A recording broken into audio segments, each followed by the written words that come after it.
हिंदू एक धोखा है। हिंदू कोई धर्म नहीं, ये लोगों के जीवन जीने की एक शैली है। हिंदू धर्म नाम का कोई धर्म नहीं है, बल्कि लोगों के जीवन जीने की एक कला। माननीय मोदी ने भी कहा हिंदू धर्म नहीं है। जिसे हम हिंदू धर्म कहते हैं वो कुछ लोगों के लिए धंधा है। सन 1931 की जाति जनगणना के आधार पर मात्र 3.5% ब्राह्मण है, 3% क्षत्रिय है, 1.5% वैश्य है। तीनों को जोड़ लिया जाए तो लगभग 7-8% होता है। यानी शेष तो बहुजन समाज है। तो 8% लोग अपने बलबूते पर सरकार नहीं बना सकते हैं। उन्होंने हमारी बहुजन समाज की ताकत को तोड़कर हिंदू के नाम पर टक्कर के बहका करके अपना उल्लू सीधा करने का काम किया। यानी वोट देने के लिए हम हिंदू, वोट के लिए अनुसूचित जाति, अनुसूचित जनजाति और पिछड़े वर्ग का व्यक्ति हिंदू, लेकिन सत्ता में बैठने के बाद हम हिंदू नहीं रह जाते।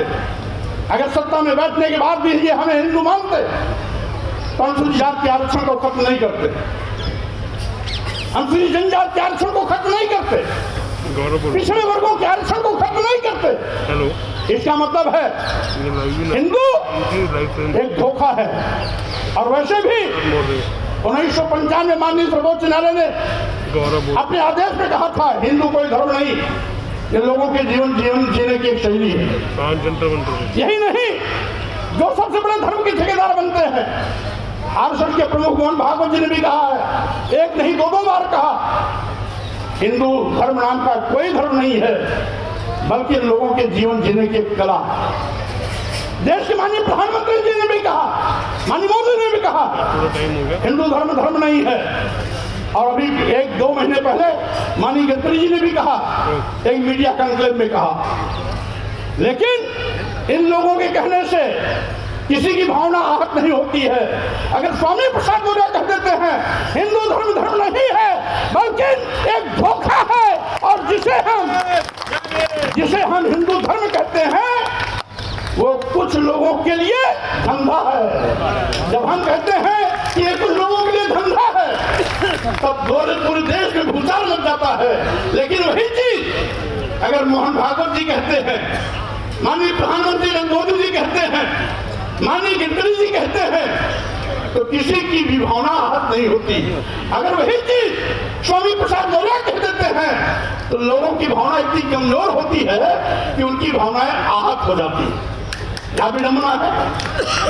माननीय सर्वोच्च न्यायालय ने 1995 में कहा तो किसी भी धर्माचार्य ने कोई टिप्पणी नहीं की, लेकिन अगर वही चीज स्वामी प्रसाद मौर्य के मुंह से निकल जाती है तो पूरे देश में FIR की झड़ी लग जाती है।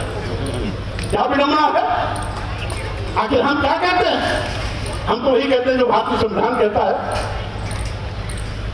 अनुच्छेद 14 में सबका स्पष्ट है कि धर्म, वर्ण, जाति, लिंग, जन्म स्थान के आधार पर किसी के साथ कोई भेदभाव नहीं किया जा सकता। अगर भेदभाव नहीं किया जा सकता तो सत्ता में बैठे हुए लोग आज खुला हमारे साथ सत्ता व्यवहार क्यों कर रहे हैं?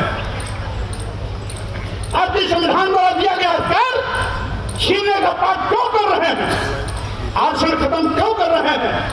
संविधान को निष्प्रभावित क्यों कर रहे हैं?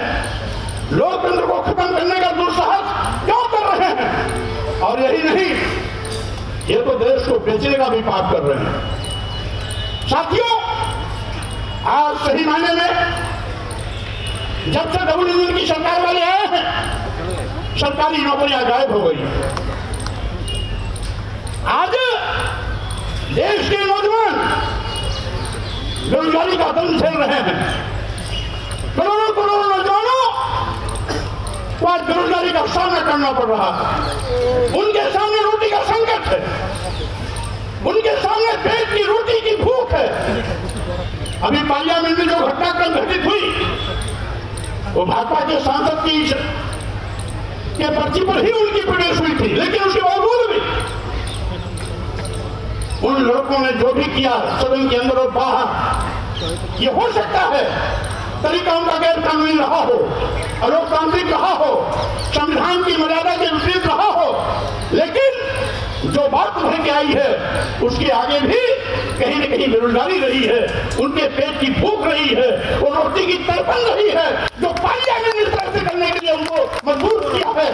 और इसीलिए मैं कहना चाहता हूं, आज ये हकीकत है कि आज देश का करोड़ों नौजवान बेरोजगारी के नाते दुखी है, पीड़ित है, रोटी की भूख से बिलबिला रहा है। मरता क्या न करता, जब आदमी रोटी के लिए अंतिम सांसें लेता रहता है तो उसे कानून नहीं दिखाई पड़ता है।